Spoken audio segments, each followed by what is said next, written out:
সাবেক প্রধানমন্ত্রী শেখ হাসিনার নির্দেশে 1996 সাল থেকে শোক দিবস পালিত হতো।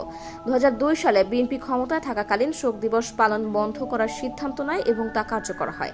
আবার 2008 সালে হাইকোর্টের আদেশে পুনরায় 15ই আগস্টকে জাতীয় শোক দিবস হিসেবে পালন করে আসছিল বাঙালি জাতি। এদিনকে সরকারি ছুটি হিসেবে গণনা করা হতো। সকাল থেকে বিভিন্ন জায়গায় শোক দিবস কেন্দ্রিক গান বাজনা চলতে থাকতো এবং বিভিন্ন অনুষ্ঠান হতো।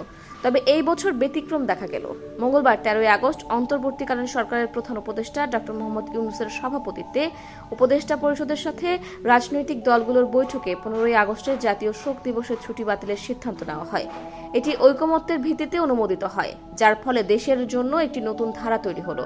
দুপুরে বিজিবি হাসপাতালে আহতদের দেখতে গিয়ে স্বরাষ্ট্র উপদেষ্টা ব্রিগেডিয়ার অবসরপ্রাপ্ত এম সাখাওয়াত হোসেন বলেছেন, বিকেলে 15ই আগস্টের ছুটির বিষয়ে আমরা আরও বিশদ আলোচনা করব। এই আলোচনার মাধ্যমে আমরা চূড়ান্ত সিদ্ধান্তে পৌঁছাবো।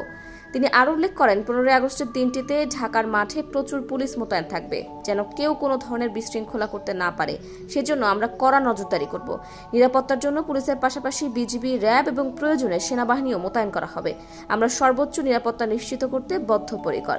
এই সবকিছু নিশ্চিত করে যে 15ই আগস্টের ঘটনাকে কেন্দ্র করে দেশের আইন শৃঙ্খলা বজায় রাখতে কঠোর পদক্ষেপ গ্রহণ করা হয়েছে এবং জাতীয় নিরাপত্তার স্বার্থে সকল ধরনের প্রস্তুতি গ্রহণ করা হচ্ছে।